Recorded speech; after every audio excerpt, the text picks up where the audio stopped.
bienvenidos. Me da mucho gusto ver a algunas caras conocidas, algunos exalumnos, algunos alumnos interesados en este programa. A todos, muy bienvenidos sean. El día de hoy tengo el placer de presentar a ustedes al maestro Castrejón. Para aquellos que no lo conozcan, me permito platicarles un poco acerca de quién es. Es licenciado en Psicología por la UNAM y maestro en Atención Integral del Consumo de Drogas por la Universidad Veracruzana. Cuenta con una trayectoria de 30 años trabajando principalmente en la Administración Pública Federal, en actividades de diseño y desarrollo de políticas públicas contra las adicciones y como responsable de programas nacionales contra el abuso del alcohol, tabaquismo y farmacodependencia. Ha formado parte de diversos grupos interinstitucionales y ha representado a nuestro país en reuniones de organismos internacionales especializados en materia de reducción de la demanda de drogas. Además de que la Universidad Hebraica tiene el placer de trabajar con él, además de como docente y como jefe de departamento del área de adicciones. Maestro, muchas gracias, bienvenido. Tiene usted el micrófono apagado. Muchas gracias.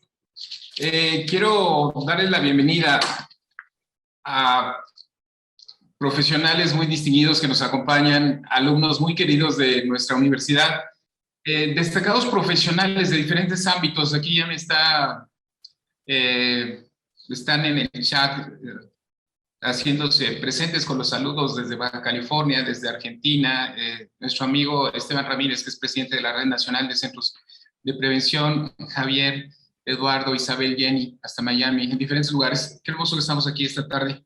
Y sin duda será un tema fascinante, porque nos abre nuevas perspectivas de entendimiento de fenómenos tan complejos como el que nos ocupa, relacionado precisamente con estos aspectos que tienen que ver con los comportamientos adictivos.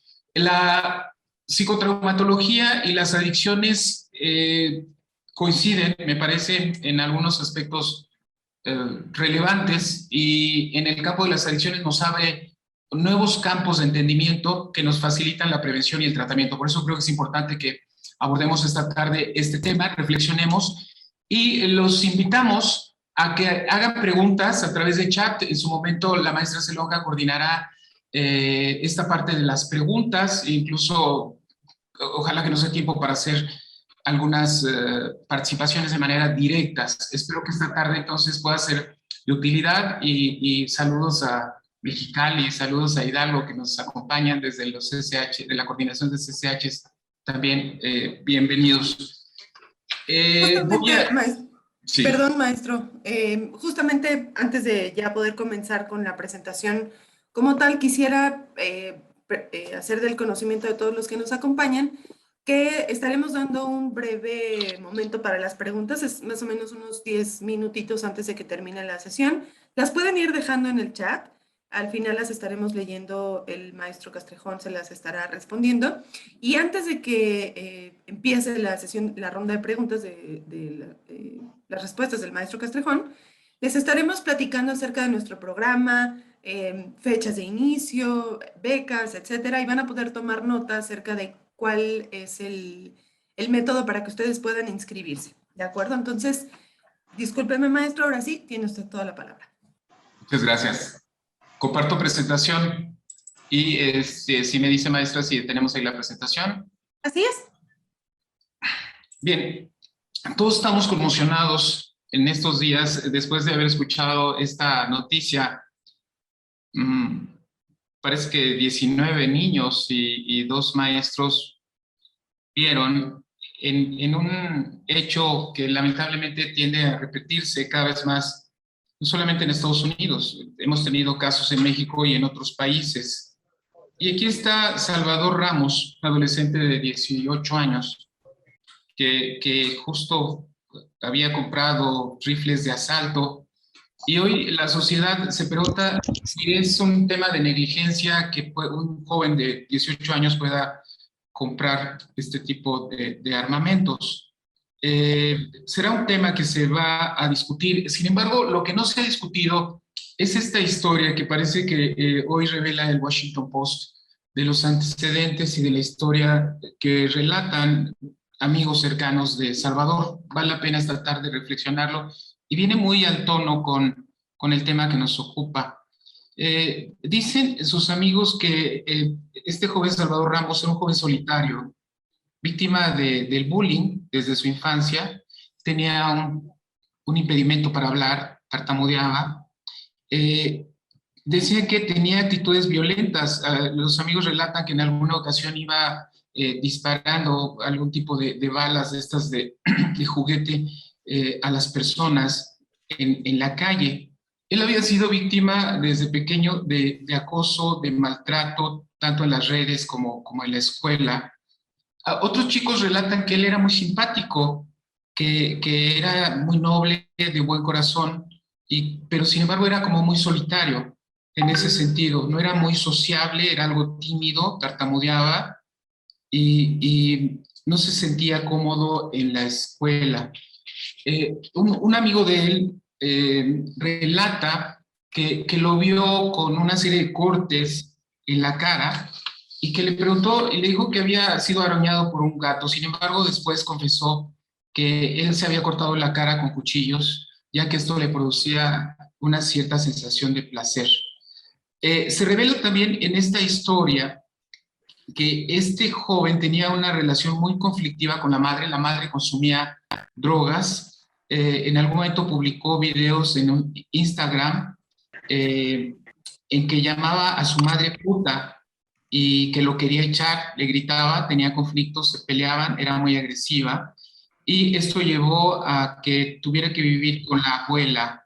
En esta situación había crecido Salvador. Incluso la abuela fue la primera en ser atacada el martes, cuando Salvador llevó a cabo este macabro plan asesino y decenas de personas en Texas. El tema creo que a todos nos provoca una sensación de qué está pasando, qué está sucediendo con las nuevas generaciones, qué está pasando en las familias y por qué hay chicos como este joven Salvador que llegan a cometer tales atrocidades y es el momento quizás de preguntarnos. Esta lamentable historia nos da pie para tratar de entender un poco el tema que nos ocupa y básicamente nos vamos a referir al tema de la psicotraumatología, el trauma emocional y la posible relación que tenga con los comportamientos de adicciones y otros comportamientos adictivos. Sabemos en términos generales que las experiencias adversas en la infancia, las situaciones de vulnerabilidad, las situaciones de negligencia en la familia terminan provocando los traumas.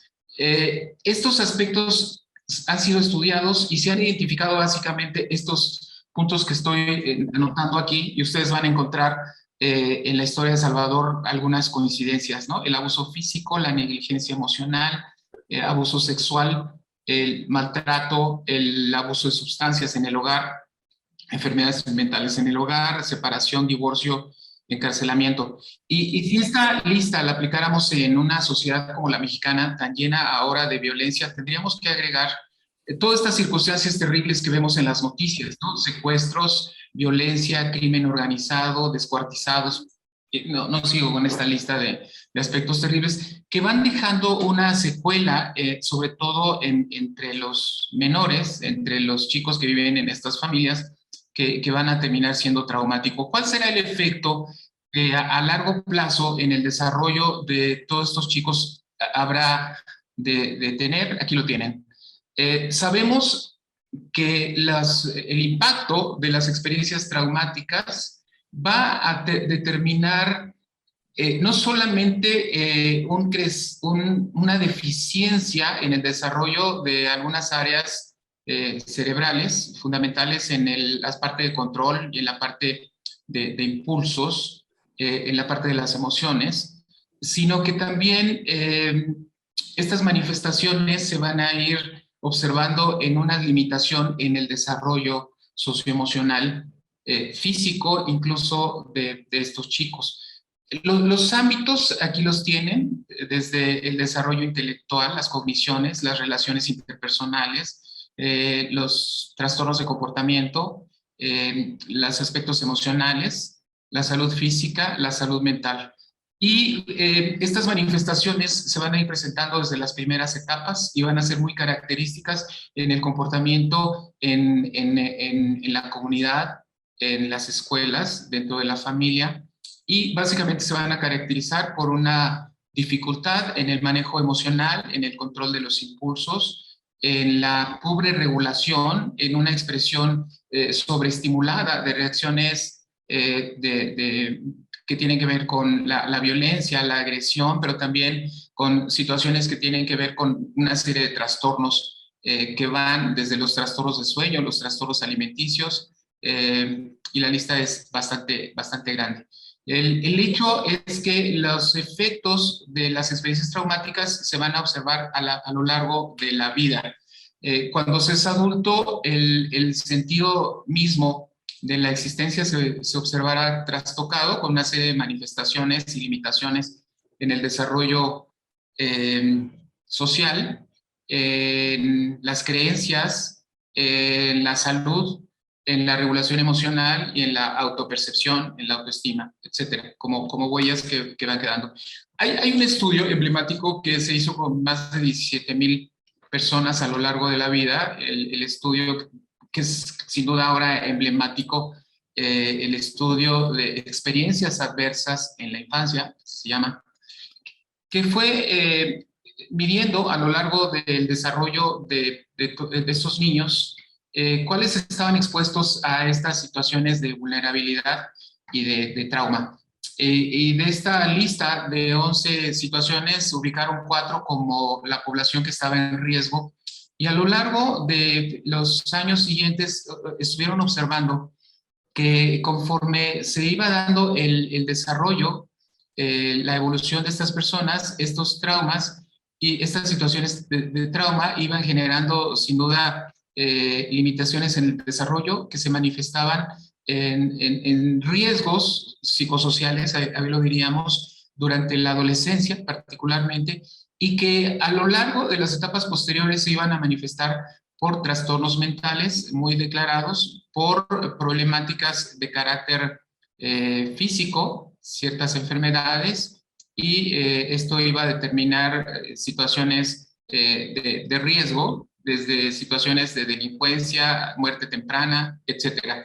El estudio, y aquí tienen algunos datos que son contundentes, mostró cómo las personas que al menos tenían 4 de estas situaciones de vulnerabilidad, de experiencias traumáticas, a lo largo de los años llegaban a tener 15 veces más probabilidades de cometer un suicidio, por ejemplo. 2.5 de fumar, de tener 3 veces más de tener problemas laborales, 3 veces más de tener depresión, ausentismo laboral, problemas laborales, el consumo de medicamentos antidepresivos, 4 veces más de consumir drogas intravenosas, 4 veces más de problemas de transmisión sexual y 4 veces más de tener un problema relacionado con el abuso o el uso nocivo del alcohol. Todas estas situaciones nos llevan quizás a replantearnos, y hablo del caso que nos ocupa, de los comportamientos adictivos. ¿Qué puede haber atrás de estas manifestaciones en un adolescente o en una persona que se vuelve vulnerable al desarrollo de problemas adictivos? Y esto nos lleva entonces a reflexionar en algunos aspectos de la posible influencia que puede tener los efectos de los traumas. El trauma temprano, diríamos, va a tener una gran influencia a lo largo del desarrollo y sin duda va a ser el origen de muchas anomalías neurobiológicas que se van a, como ya lo dije, con el paso del tiempo a manifestar a través de ciertas problemáticas de comportamiento y de desarrollo de ciertos trastornos, y particularmente de adicciones. El modelo de trauma psicológico y la psicotraumatología tiene raíces, y esto es algo que lo hace muy interesante como campo de estudio en la salud mental, porque es una integración de aspectos de la biología, de la neurociencia, con notables avances en las últimas décadas, de la psicología, de la teoría del apego, que nos van a enseñar cómo las experiencias traumáticas van a tener un efecto particular en las áreas relacionadas con las emociones, con los impulsos, y nos podemos referir particularmente al sistema límbico, a la amígdala, aquí la tienen, al hipocampo, y nos va a enseñar cómo el efecto de estar expuesto a estas situaciones traumáticas va determinando un pobre desarrollo, un tamaño menor en estas estructuras. Hay algunas explicaciones que dicen, por ejemplo, que el cortisol que van a tener estos chicos en su cerebro va a terminar matando algunas áreas del hipocampo, afectando la amígdala, y por lo tanto van a ser chicos que van a crecer con una disfunción estructural y por lo tanto también con la funcional, que se va a caracterizar por una continua, llamémosle así, hiperactivación de estas respuestas emocionales. Y esto se manifestaría sin duda por hiperactividad, estrés, depresión, etcétera. Toda esta parte de respuestas emocionales. También estos modelos explicarían que la parte de la corteza prefrontal se va a ver limitada cuando hay experiencias traumáticas, de tal manera que nos vamos a encontrar lo que conocemos cuando hacemos un estudio de la neurobiología de las adicciones, que básicamente se caracteriza por, y aquí lo vamos a ver en esta imagen, hay muchos avances en el conocimiento de la imagen, cómo ciertas áreas relacionadas con el control, la corteza cerebral, quedan inhibidas ante la hiperactividad del sistema límbico, ¿no? El sistema emocional. Esto significaría entonces que habría una pobre conexión entre el sistema de control y el sistema de impulsos, precisamente por estas limitaciones en el desarrollo cerebral, características de chicos expuestos a situaciones de trauma. Entonces, las estructuras responsables de regular las emociones, la memoria, el comportamiento, incluso ciertas funciones como el habla, recordemos lo que les platicaba hace un momento de Salvador, que tenía problemas para comunicarse, que tenía tartamudez, pues hay estudios que ahora muestran cómo el área de Broca, que tiene que ver con esta parte del habla, también se ven limitadas y de tal manera que estos aspectos también van a ser alterados. Entonces, se observa que los efectos del trauma van a generar un sistema hiperexcitado, por un lado, de las respuestas emocionales y por otro lado, adormecido de las respuestas de control. Y esto nos da, sin duda, un cerebro que va a tener dificultades en el autocontrol, en la autorregulación, y que a lo largo de los años va a ir generando estas respuestas que hemos analizado esta tarde. Hay un científico que ha escrito cosas maravillosas, el doctor Bessel van der Kolk. Les recomiendo que lean sus libros, se pueden conseguir. Y él ha hecho, sin duda, estudios muy notables, más de 30 años estudiando pacientes con estrés postraumáticos, veteranos de guerra, y llega a conclusiones que son sorprendentes. Por ejemplo, diría que las experiencias traumáticas sobrepasan los mecanismos de sobrevivencia de las personas, ¿no? Rebasan esta capacidad de adaptación porque son experiencias cercanas a la muerte que el cerebro de un pequeño no puede procesar. Para estas personas, la vida nunca será la misma después de estar expuestos a estas situaciones de trauma. Y el cerebro, las estructuras cerebrales van a ajustarse para aprender a sobrevivir. Es un modelo de sobrevivencia, poniéndose en estado de alerta para hacer frente al peligro y lidiar con las situaciones imprevistas de la vida y sobrereaccionando en tiempos posteriores con una situación continua de amenaza. Esta amenaza la podemos entender como ansiedad, como estrés, por supuesto, como una hiperactivación. Y hoy nos podríamos preguntar cuántos de estos chicos que son catalogados como trastorno por déficit de atención en realidad están reaccionando o hiperreaccionando defensivamente ante situaciones de amenaza en el contexto con la que han vivido. Hay un notable personaje en el mundo de la ciencia y que une estos dos campos, que es el doctor Gabor Maté. Les recomiendo que revisen sus materiales. Hay unos materiales increíbles de conferencias de él en YouTube, lo pueden ver.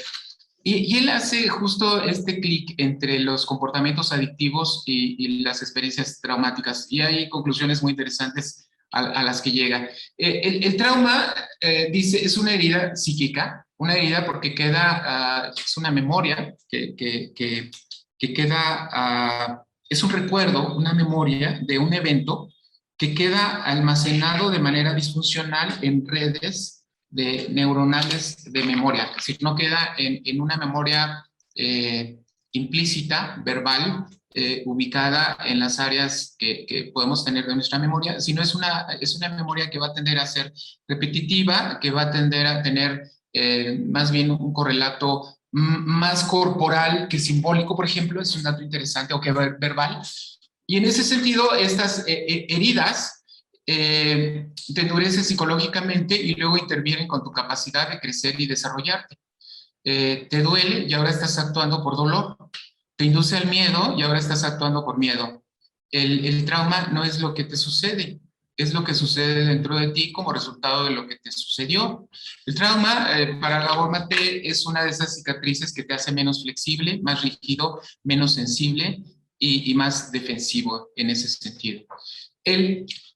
Aquí entramos a tratar de entender cómo el modelo, este modelo teórico, nos puede dar luz más amplia para la comprensión de lo que serían los fenómenos adictivos. Y además no solamente nos da más elementos, sino que nos permite, creo yo, y en eso estoy convencido, cambiar los enfoques. Tradicionalmente acuérdense de esos carteles donde se ve una persona que es manejada como un títere por el alcohol, ¿no? O que la persona está atrapada en una botella del alcohol. Y tendemos entonces en nuestros modelos tradicionales a atribuir, obviamente hay diferentes modelos, un modelo legal, otro modelo más médico, un modelo más jurídico, a pensar que el problema está en las sustancias, por ejemplo. Y entonces lo que ha hecho la sociedad hace más de 110 años es, para acabar el problema de las adicciones, pretende acabar con las drogas, ¿no? Y los distribuidores de drogas. Acuérdense de estas campañas que decían para que las drogas no lleguen a tus hijos, ¿no? Es decir, el problema está en las drogas, el problema está en el alcohol, y acabemos entonces metamos regulaciones, metamos controles, metamos horarios.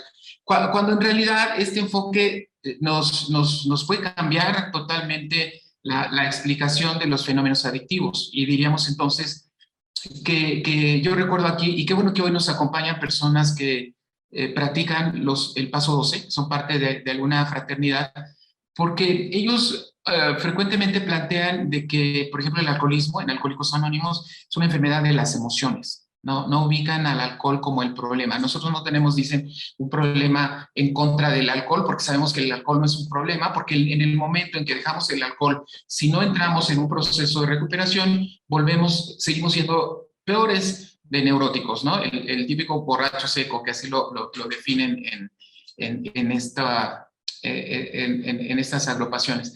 En ese sentido, diríamos que la experiencia de buscar alguna sustancia está relacionada con los dolores que tienen que ver con la infancia, con los traumas, y en ese sentido los traumas infantiles se ubicarían como el antecedente, la plantilla aquí dice, de cualquier adicción.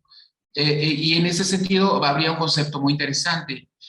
Toda adicción se convierte en un intento de escapar de un profundo dolor de un niño herido por traumas, y son intentos temporales de calmar, pero en última instancia resultan inútiles. Esto nos plantea entonces algunos aspectos que me parecen bastante novedosos e importantes y nos ayudan a mejor entender los procesos adictivos. Lo primero que diríamos es que no es una elección, ni siquiera es una elección consciente, el consumir sustancias.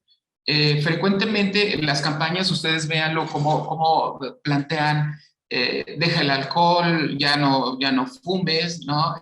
Te va a matar, etcétera. Cuando en realidad nuestro paciente o nuestro compañero en grupo, como ustedes le quieran llamar, es alguien que tiene un dolor profundo, un dolor emocional, y el consumo se convierte en un intento muy desesperado, si ustedes quieren, de tratar de aliviar, de evadir, de reducir, de eliminar este terrible dolor, ¿no? En ese sentido, se convierte en un intento de eliminar el dolor emocional, el estrés, la falta de conexión, ¿no? Algo que sucede cuando una persona consume alcohol, invariablemente es la única manera que encuentra para conectarse socialmente, o una persona que consume heroína, a veces es la única manera, cuando reduce la ansiedad bajo los efectos, por ejemplo, de la heroína, de conectarse emocionalmente con su pareja, por ejemplo. En ese sentido, veríamos y nos tendríamos que preguntar esta tarde, todos los que estamos aquí, porque todos tenemos un gran interés en ayudar a personas que viven en esta terrible problema, ¿no? De los trastornos relacionados con el consumo de sustancias. En realidad, el problema es las adicciones, es el alcoholismo, o es un intento de enfrentar otros problemas. Cuando analizamos esto más a fondo, parece que en realidad la adicción no es un problema, a pesar de que a veces ciertos modelos, no quiero entrar en detalles, nos plantean que se trata de un cerebro que es adicto, ¿no? O de una deficiencia en los neurotransmisores o en los sistemas dopaminérgicos, cuando en realidad diríamos que es un intento de poder lidiar con los problemas. Esto nos lleva, y esto lo plantea el doctor Gabor Mate, a tratar de entender y de ampliar nuestro concepto entonces de adicción.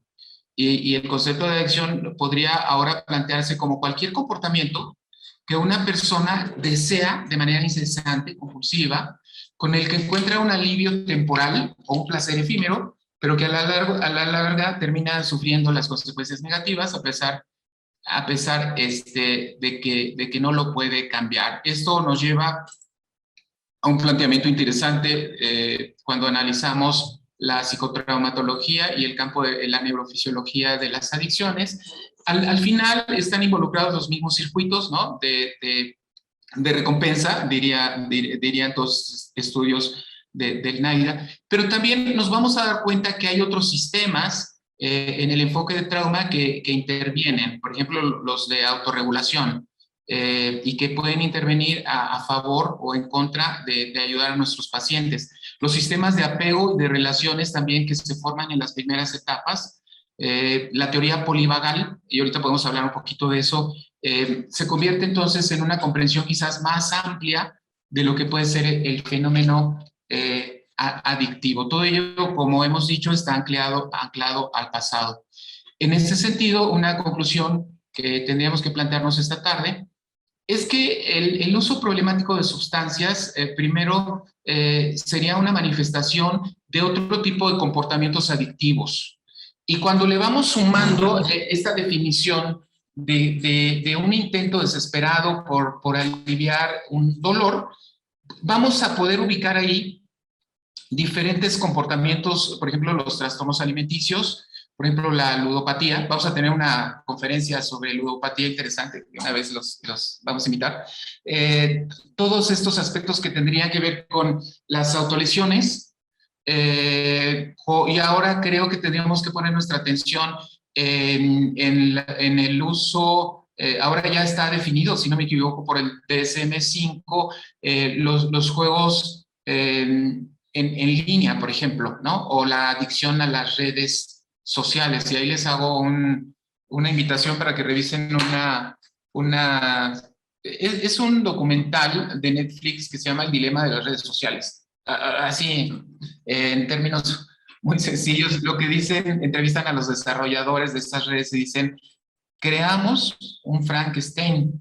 Nosotros queríamos que las redes sociales sirvieran para conectar a la gente, para que la sociedad accediera a los conocimientos, pero hemos creado una máquina monstruosa que ahora está diseñada por la inteligencia artificial para volver adictas a las personas y robarle algo muy valioso, que es su atención, ¿no? Se los recomiendo, vale la pena, y ellos les explican por qué razón usan estos conocimientos que estamos hoy revisando para que las personas sean más usuarias de las redes sociales y volverlas adictivas, por lo tanto. Entonces, hoy en día podríamos entender que el campo de las adicciones tendríamos que abrirlo y entender que, por ejemplo, las dependencias emocionales, ciertos comportamientos relacionados con la sexualidad, hasta las compras, etcétera, las adicciones digitales son parte del mismo fenómeno y tendrían el mismo comportamiento y también el mismo origen.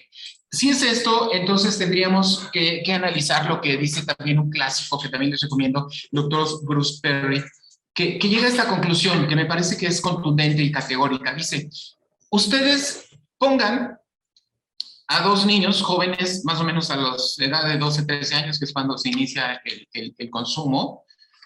Uno de ellos fue expuesto a situaciones de trauma, vive una situación de disregulación con ansiedad, angustia, y otro chico que afortunadamente, quizás más de la mitad de nuestros chicos afortunadamente se manejan, tienen un cierto manejo óptimo en cuanto a sus respuestas emocionales, pero pongan a los dos en la misma fiesta, en el mismo lugar, y a los dos denles la misma cantidad de alcohol. ¿Qué va a suceder con uno y con otro?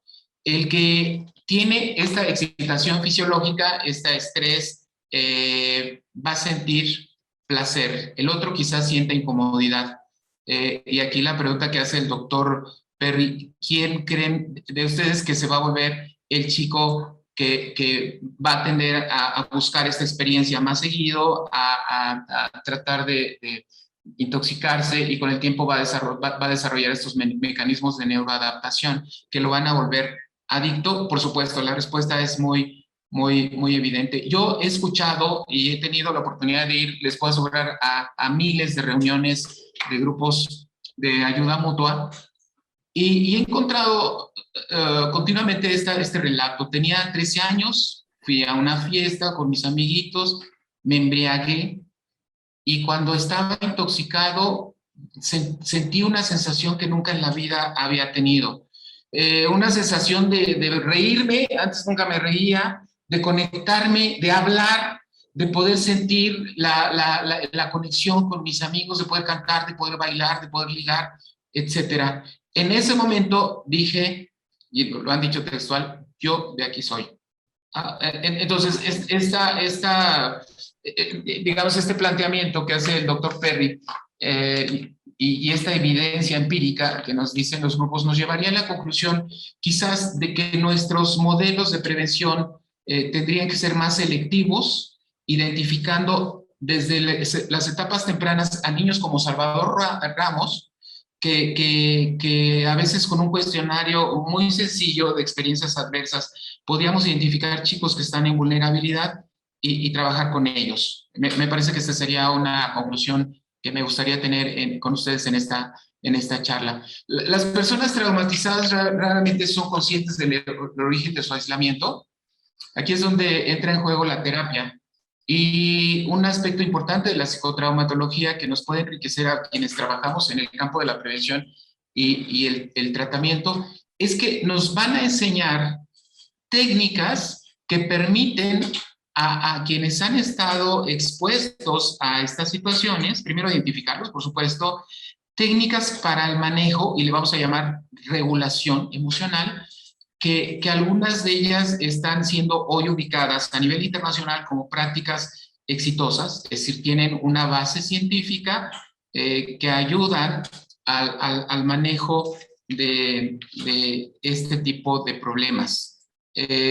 Parte de esto se basa en la teoría polivagal, ahí la tienen, Y el modelo es muy interesante, que tiene su origen en la neurofisiología y particularmente en el estudio del nervio vago.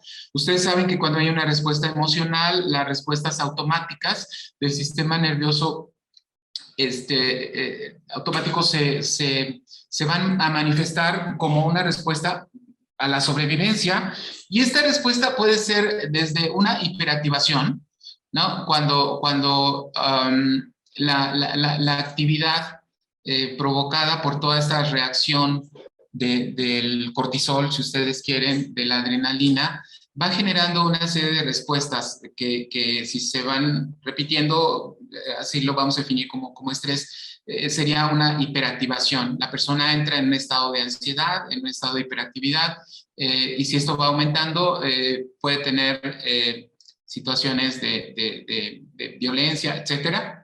Y en un nivel bajo, podríamos hablar de una desactivación, donde la persona podría tener una sensación de cierta comodidad. Por ejemplo, en este momento ustedes y nosotros estaríamos ubicados en este nivel de seguridad. En este momento yo espero que esta charla nos esté dando claridad sobre incluso de lo que nos puede suceder a nosotros, y nos puede entender que estamos en un momento de curiosidad, de apertura mental, de tranquilidad, donde podemos estar reflexionando juntos sobre esto y estaremos en un nivel de conexión. Si en este momento viniera una alerta sísmica, espero que no, toco madera, sentiríamos una sensación inmediata de reacción, una reacción física de respuesta, de ansiedad, de miedo, de pánico. Si a esto le sumamos que nuestro edificio, nuestra casa empieza a tambalearse y empieza a tronar, podríamos entrar en un nivel de sobrevivencia prácticamente, donde la misma vida está en peligro. Para muchos de estos chicos expuestos a traumas en la infancia, las experiencias que vivieron llegaron a este nivel y dejaron en ese sentido una huella. La misma teoría polivagal nos enseñaría, por ejemplo, que esto se llama la ventana de tolerancia, que el nivel óptimo para vivir en la vida se encontraría en esta etapa, en esta ventana. ¿Qué observamos en las personas con ansiedad, depresión, etcétera? Que esta ventana tiene un umbral muy corto. Aquí sería muy corto. En esta ventana de tolerancia podemos nosotros comunicarnos, manejar nuestras actividades. Pero si cayéramos en un nivel de hipoactivación, seguramente nos sentiríamos deprimidos, con tristeza, nos encerraríamos, no nos darían ganas de bañarnos, ni de salir, ni de meternos a estudiar nada, ¿no? Estaríamos en una etapa de hipoactivación, ¿no? Y la misma depresión se estaría caracterizada por un estado en donde todos estos sistemas de activación normales se deprimen. Lo contrario sucede cuando las personas entran en estados de ansiedad, de enojo, de violencia, de agresividad, etcétera. Cuando este hecho asociado a un recuerdo traumático va a generar un mecanismo de sobrevivencia. Ahí podemos hablar de un estado de sobrevivencia con todas estas respuestas. Ahí podemos hablar de lo que podríamos entender como un estado fisiológico que va a secuestrar, ¿no? Hablamos incluso del concepto de secuestro amigdalar. La persona deja de pensar en ese momento porque los circuitos del sistema límbico toman el control para sobrevivir. Ahí es donde volvemos a este caso con el que abrimos, donde Salvador está haciendo algo para sobrevivir en una respuesta que a lo largo de su historia fue buscando maneras de sobrevivir, y muchos mecanismos en ese sentido, incluyendo las adicciones, se convierten en una forma o de bajar este nivel de hiperactividad, ¿no? Para eso existen los depresores, o de subir, para eso existen los estimulantes, o de modificar la misma percepción de la realidad, quizás con una sustancia, digamos, alucinógena, cambiando la percepción y desconectándome de estas situaciones. Entonces, si lo vemos en este contexto, se darán cuenta que el objeto no sería, el propósito central no sería que la persona deje las drogas o este comportamiento, sino enseñarle a aprender a vivir en este campo, llamémosle así, de la tolerancia a través de aprender a manejar estados de autorregulación emocional. Y esto nos puede cambiar el enfoque y me atrevo a decir algo que puede ser criticado por ustedes o cuestionado, quizás con razón. Los que estamos aquí trabajamos quizás en el campo terapéutico, en un grupo, en una clínica, en un centro, en nuestro consultorio particular, y sabemos, y así lo dice la definición misma de NAIDA, por ejemplo, de sustancia, que es un campo donde las recaídas son frecuentes, donde los fracasos son elevados.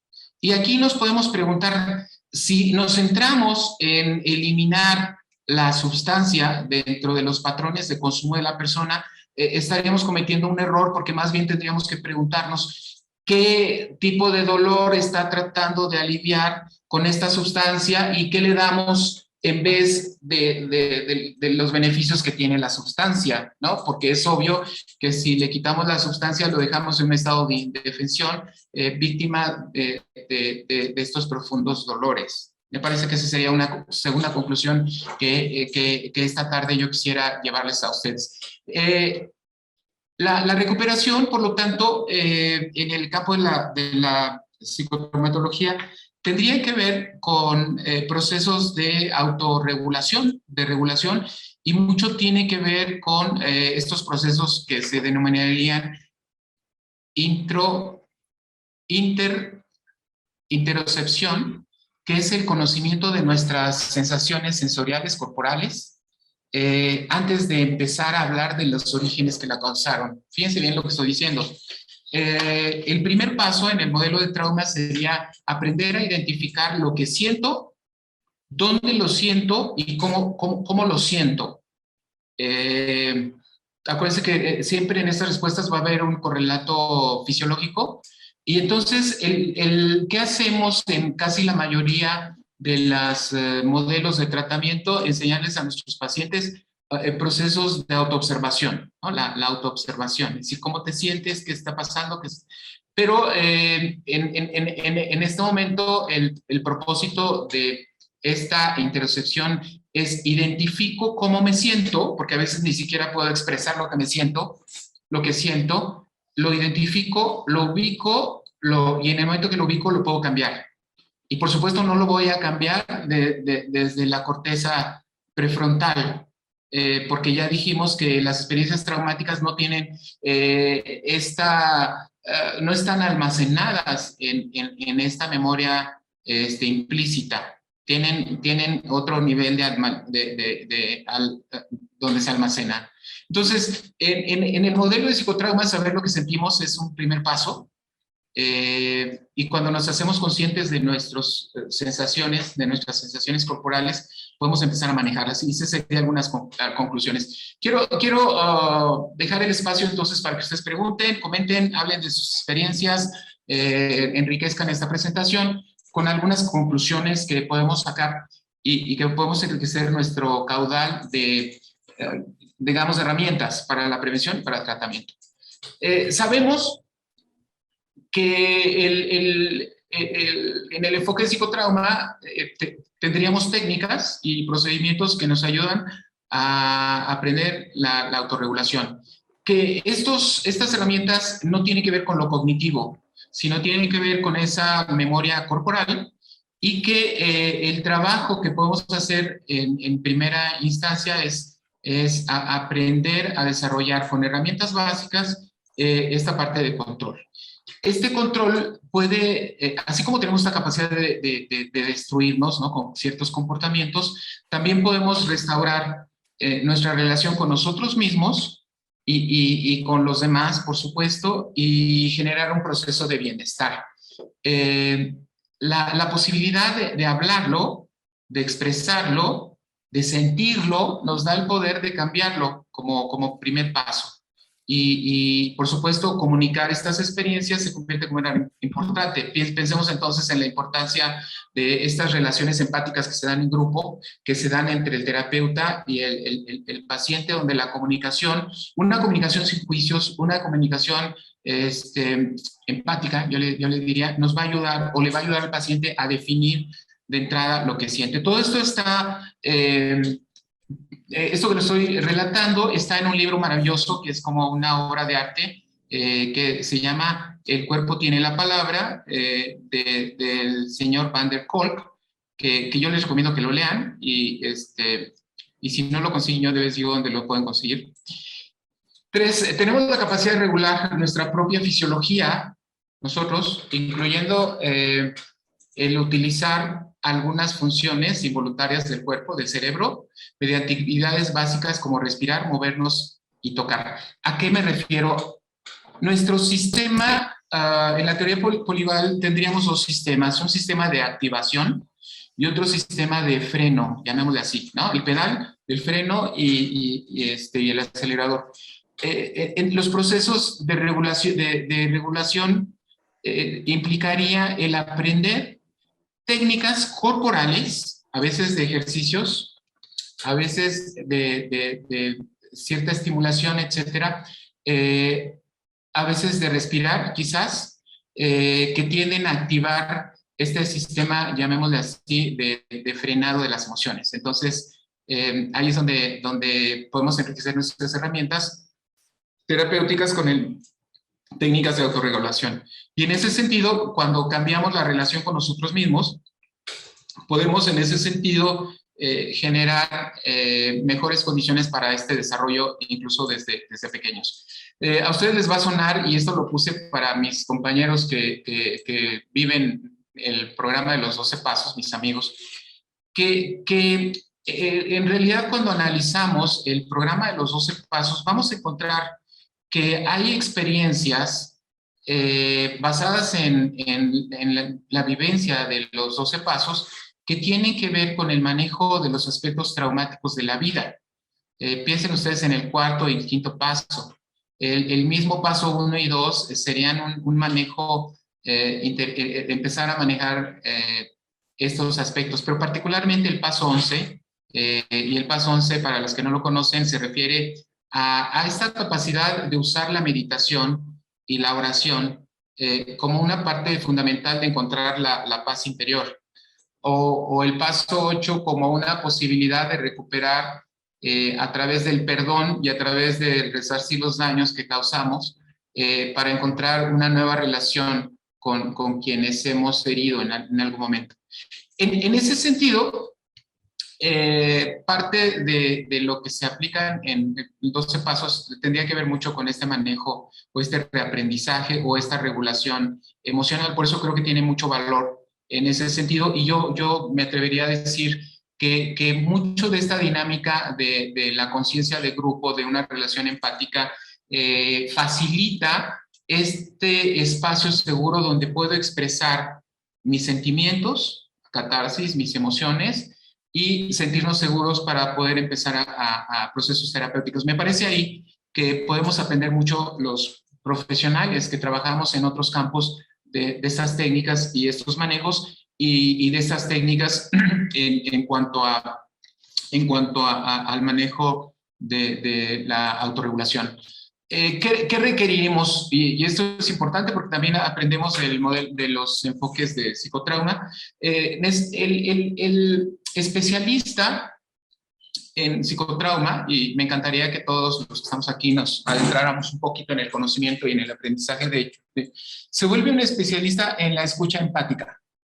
Esta escucha empática, y ahí me puedo acordar un poco de esto que hemos aprendido con la entrevista motivacional, donde el terapeuta se convierte en un facilitador de procesos de comunicación de nuestro paciente, alentándolo a que hable, a que se exprese, sin juzgar, sin interpretar, sin querer que hable lo que uno espera que diga. La escucha empática. Este es un arte, por supuesto, que se tiene que practicar para poder ser muy efectivo. Una comunicación muy positiva, no directiva, no jerárquica, sin juzgar, manteniendo un principio de neutralidad, analizando, por supuesto, y recogiendo las experiencias, tratando de ubicarse empáticamente en el corazón, en los sentimientos de la otra persona. Lo anima a expresar los afectos, a conectar experiencias dolorosas como siguiente etapa, y un aspecto que yo subrayaría, a entender que él también tuvo sus situaciones traumáticas, y entonces al entender esto va a entender un poco sus motivos. Y en esto va a ser muy importante porque a veces el terapeuta se sobreinvolucra, a veces quiere resolver eh, los problemas de otros, y lo único que está haciendo en este momento es retraumatizar a la persona en este intento, por ejemplo, de volverse el cuidador, ¿no? Cuando la persona tuvo una relación muy conflictiva. O esta búsqueda incesante de explíqueme por qué o interpretar por qué, que si no se hace con el debido cuidado, estamos retraumatizando a la persona. Insisto, el primer abordaje tiene que ser corporal, de sensaciones, de aprender formas de autorregularse, y en la medida que hoy en día aplicamos esto, podremos perfectamente después utilizar cualquier abordaje cognitivo o psicodinámico, ¿no?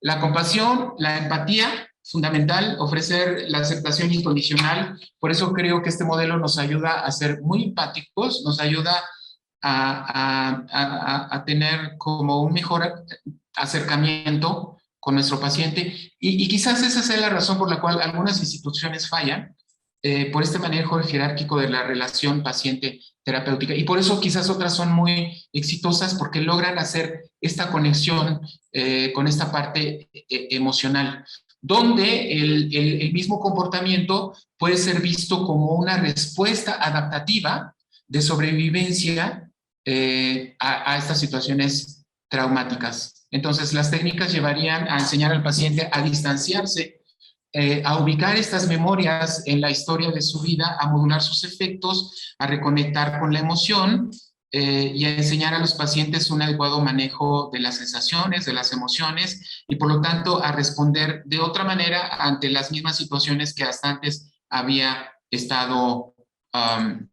había estado reproduciendo de manera, repitiendo, ¿no? De manera continua. Abriremos bueno, le voy a dar le regreso el micrófono a la maestra Celonca, pero yo los invito esta tarde a que nos mantengamos en comunicación. Tienen mi correo, tienen mi página de Facebook, los invito con mucho gusto, y si quieren que compartamos información, que analicemos estos temas, que nos adentremos más en estos y en otros temas, yo les haría una invitación esta tarde a que nos mantengamos en comunicación, y creo que la Universidad Hebraica nos da un espacio maravilloso gracias a estos espacios de poder generar esta comunicación. Termino con eso y le doy la palabra a la maestra Celonca. Gracias, maestro. Antes de permitir el paso a las preguntas, nuestra compañera Ana nos va a hablar un poquito acerca de lo que les había comentado de fechas de inscripción, etcétera. Entonces, Ana, por favor, ¿nos puedes ilustrar? Claro que sí. Bueno, muchas gracias por acompañarnos a esta masterclass de la Maestría en el Estudio de las Adicciones que ofrece la Universidad Hebraica. Brevemente les voy a platicar la oferta académica que tenemos en el área de adicciones.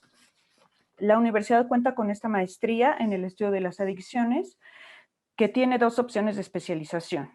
Una de ellas es en intervención preventiva y la otra es en intervención psicoterapéutica. Durante el mes de mayo, si ustedes deciden realizar su proceso de inscripción, tenemos una beca especial del 30%. El inicio de clases va a ser el 2 de agosto de este año. Esta es una maestría que se lleva a cabo en modalidad presencial, en un horario de martes y jueves de 16 a 22 horas. Respecto a los costos, bueno, las mensualidades en precio regular son de $6,075 y con esta beca del 30% quedarían de 4,252.5. Tenemos también oferta académica de educación continua. Ahorita igual por el mes de mayo tenemos el 20% de descuento. Próximamente está por iniciar este curso en reducción de daños en intervenciones con uso de sustancias. Este es un curso completamente en línea. Va a iniciar el 2 de junio en un horario los jueves de 18 a 20:30 horas. Igual, la inversión con beneficio del 20% les quedaría en 3,999 pesos. También vamos a tener un diplomado en prevención de adicciones en contextos sociales. Igualmente es un diplomado completamente en línea. Este va a iniciar el próximo 2 de agosto en un horario de martes de 16 a 21 horas. Este diplomado se puede pagar en 5 pagos y, digamos, con este beneficio del 20% les quedarían de 3,038.4 pesos cada uno de estos pagos. Aquí les voy a dejar los datos de incorporación estudiantil. Se pueden poner en contacto con nosotros vía teléfono, vía correo electrónico, por medio de WhatsApp con alguna de nuestras asesoras, y pueden consultar los planes de estudio de estos programas en nuestra página web, que es www.uebraica.edu.mx. De igual forma, les voy a dejar una ficha ahorita en el chat con estos datos para que puedan guardarla y conservarla por si quieren ponerse en contacto con alguna de nuestras asesoras, y con mucho gusto los van a atender. Muchas gracias, Ana. Entonces, nos van a mandar por el mensaje la tarjeta para que si alguien está interesado puedan contactar a Ana o a las personas que vienen señaladas en la tarjeta. Maestro, ya se nos juntaron las preguntas. Déjeme regresarme para poderlas atender. Bueno, la primera cosa que hace todo el mundo es saludarlo con mucho gusto, señalar que es un placer escuchar sus webinars, sus pláticas, y los saludan con mucho gusto, aquellos que fueron sus alumnos. Comentan: buenas tardes, saludos desde Chile. Profesor, ¿existen instrumentos de evaluación que permiten conocer los traumas de las personas y después desarrollar intervenciones? Me pregunto porque atiendo a personas en situación de calle y muchos de ellos han pasado por muchos traumas. Usted comentó algo acerca de un instrumento. No sé si se refiere a ese.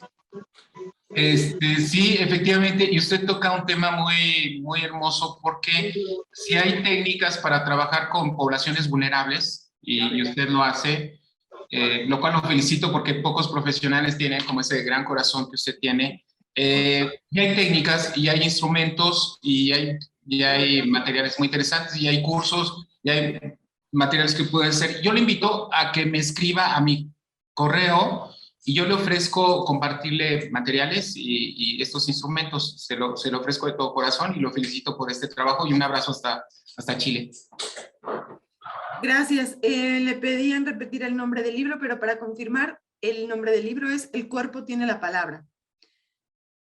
Doctor Van der Kolk, que es un clásico y sin duda un pilar en este tema. Y este libro, El cuerpo tiene es un libro que se lee lo narra de una manera tan clara y tan hermoso. Es un libro que yo les recomiendo, insisto, si lo pueden conseguir, y si no, escríbanme y igual por ahí creo que se los puedo compartir. Por acá tenemos otra pregunta que, si me permite, me gustaría responder usted y responder yo, y después le cedo la palabra a usted para complementar, no sé si esté de acuerdo. La pregunta dice: ¿el estudiar la maestría en adicciones y la especialidad me capacita para dar atención a personas con alguna adicción? Esto va a depender.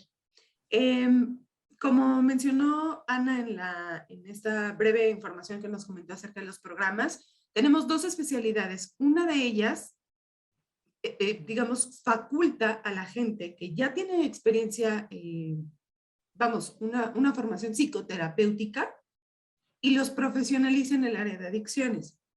Esto es, aquellos que deseen la intervención psicoterapéutica, únicamente para esta pueden entrar personas que tengan la licenciatura en psicología o experiencia comprobable en el área de adicciones y psicoterapia. Para el lado de la preventiva, pueden entrar Otro tipo de perfiles es un poco más abierto porque no hay tanta intervención uno a uno o uno a grupo como lo es en la psicoterapia. Y es muy importante mencionar que nuestro programa ofrece dos grados. Uno es el grado de especialidad y el siguiente es el grado de maestría.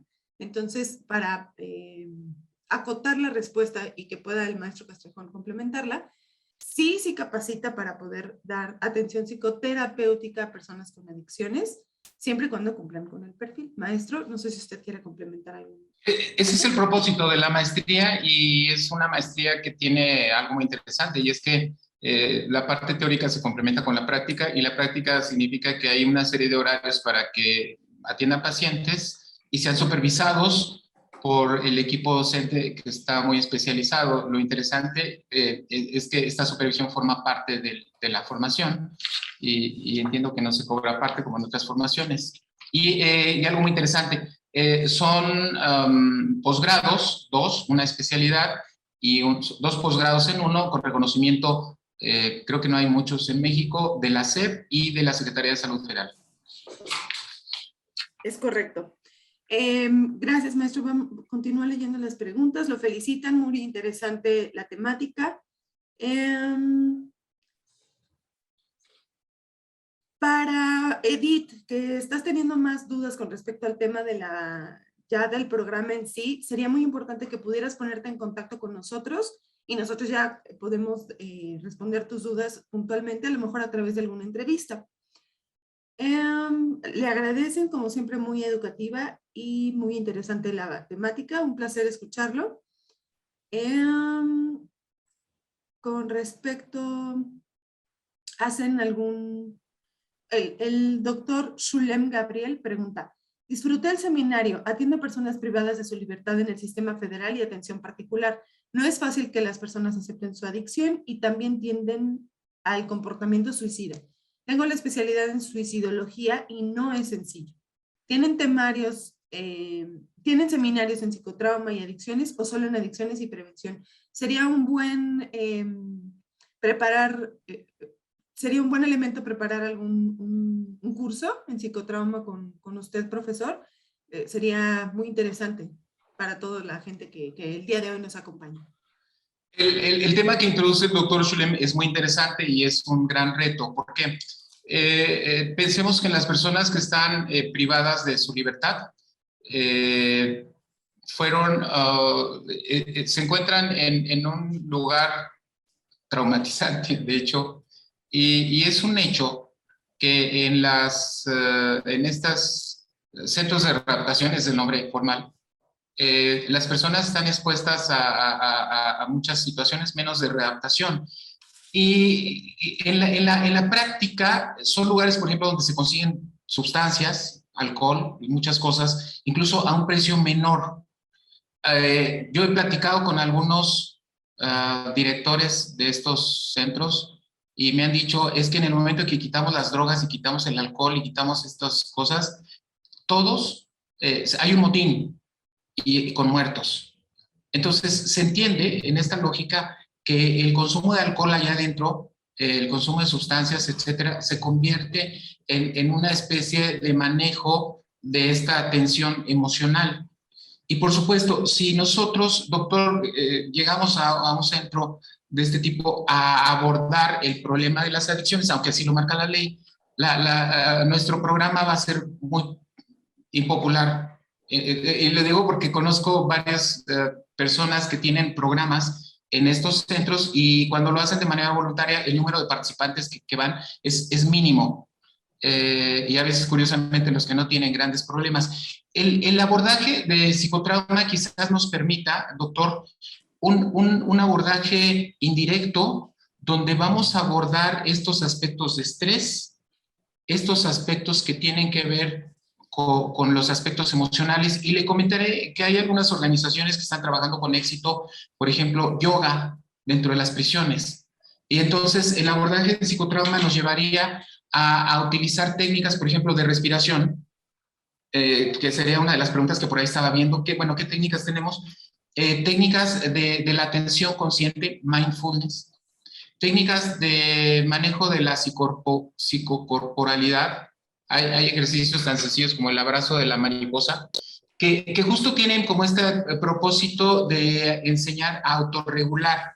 Y de una manera mucho más amplia, la psicotraumatología ofrece algunas técnicas de estimulación bilateral, brain spotting, etcétera. Podría hablarles de varias, quizás ese es el tema de un curso, que nos permitiría, doctor, quizás no abordar de manera directa el problema de las adicciones, pero sí el manejo de la regulación emocional, y esto alivia a las personas de la violencia, de la ira, del enojo, de la frustración, y esto nos puede ayudar a mejorar el estado emocional y casi podríamos decir que nos permitiría que pudieran participar en otro tipo de programas de carácter, digamos, de reducir el consumo, de atender las adicciones o de violencia, lo que sea. Me parece que como una puerta para empezar a trabajar en estos ámbitos es una opción excelente. Muchas gracias, maestro. Pues bien, los comentarios hasta el momento siempre han sido de mucha gratitud y de felicitarlo por su habilidad tan grande para poder explicar un tema en una hora que es tan complejo, ¿no? Entonces, bueno, queremos despedir a todos ustedes. Muchísimas gracias por habernos acompañado el día de hoy. Maestro, no sé si usted quiera decir unas palabras para el cierre.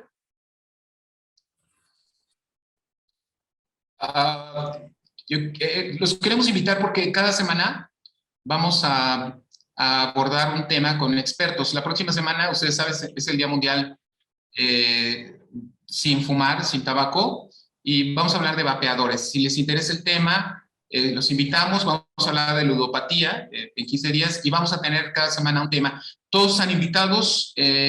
La universidad está tratando de cumplir una función de llevar información que sirva a los profesionales, a la sociedad en general, y me alegra mucho que estén aquí amigos, personas entrañables que están, admirables profesionales, con algunos hemos caminado hace algún tiempo, y alumnos brillantes y talentosos. Yo les agradezco mucho su atención, los invito a meternos más en este tema y los invito a mantenerse en contacto con la universidad, y muchas gracias. Gracias a usted, maestro, y muchísimas gracias a todos por acompañarnos. Si tienen oportunidad, acompáñenos la próxima semana, el miércoles, y pueden revisar esta información en nuestras redes sociales. Muchísimas gracias a todos, muy buenas noches. Hasta pronto. Muchas gracias para todos. Una feliz noche. Gracias, maestro. Desde Colombia. Hasta luego, Víctor, qué gusto. Feliz noche. Esteban Ramírez, saludos. Isaac. Gracias, doctor, como siempre, excelente trabajo. Gracias, Sofía, excelente. A seguir trabajando en los SHs. Gracias. Saludos hasta Colombia, a Mexicali, a los Mochis. Esteban, un abrazo allá a todos. Doctor, un gusto. Esperamos vernos pronto.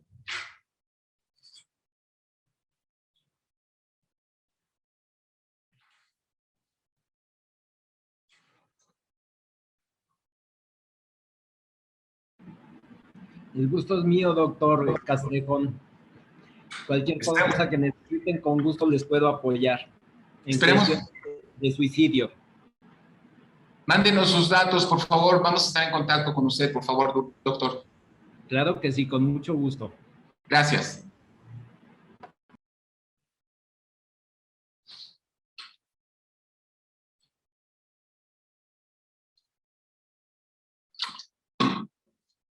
Bien, y un abrazo hasta Miami. Como siempre, un placer, profe. Muchas gracias. Por favor, yo quiero enterarme de todo lo que están haciendo. Luego no me entero. Gracias. Ahí estaremos cada semana, invitados. Igual Blanca, hasta... Gracias, maestro. Se me da que lo escuché en Tijuana, no sé dónde lo escuché. ¿Dónde Qué lo bueno que nos volvemos escuché? a escuchar. Qué bueno que nos volvemos a escuchar, Blanca. Qué gusto. Sí, le mando un fuerte abrazo. Gracias. Gracias. Bye bye.